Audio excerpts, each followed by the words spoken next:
Assalamualaikum warahmatullahi wabarakatuh.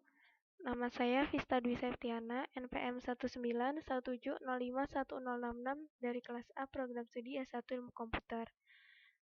Pada mata kuliah Teori Bahasa dan Otomata kali ini, saya akan menjelaskan materi tentang bahasa bebas konteks. Definisi bahasa bebas konteks, di mana bahasa bebas konteks itu adalah suatu cara yang menunjukkan bagaimana menghasilkan untalan-untalan dalam sebuah bahasa. Bila pada tata bahasa reguler terdapat pembatasan pada ruas kanan atau hasil produksinya, maka pada tata bahasa bebas konteks selanjutnya kita sebut CFG. Tidak terdapat pembatasan hasil pada produksinya pada aturan A menuju B. Nah, batasan hanyalah ruas kiri A adalah sebuah simbol variabel. Nah, contoh aturan produksi yang termasuk CFG itu seperti contoh di bawah ini, B menuju C, D, E, F, G, dan D menuju B, C, D, E.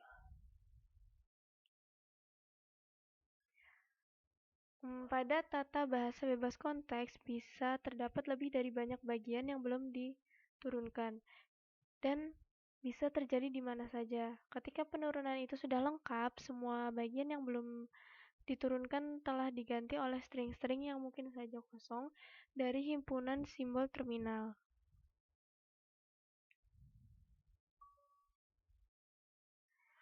Lalu, bahasa bebas konteks itu menjadi dasar dalam pembentukan suatu proses analisis sintaksis bagian sintaks dalam kompilator yang didefinisikan dalam bahasa bebas konteks.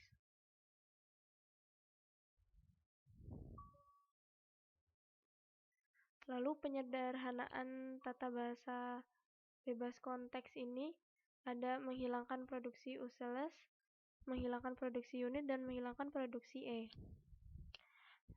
Untuk produksi useless sendiri adalah produksi yang memuat simbol variabel yang tidak memiliki penurunan yang akan menghasilkan terminal seluruhnya.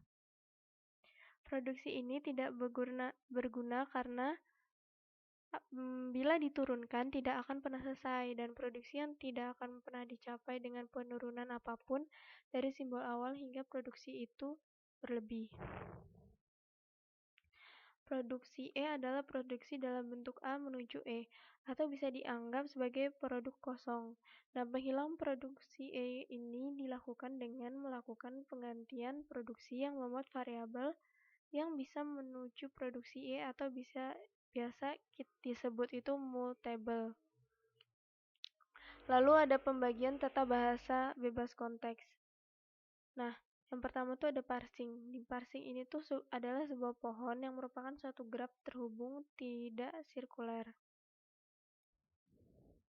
Kegunaan dari parsing sendiri itu adalah pohon penurunan untuk menggambarkan bagaimana memperoleh suatu string dengan cara menurunkan simbol-simbol variabel menjadi simbol-simbol terminal. Setiap simbol variabel akan diturunkan menjadi terminal sampai tidak ada yang belum tergantikan.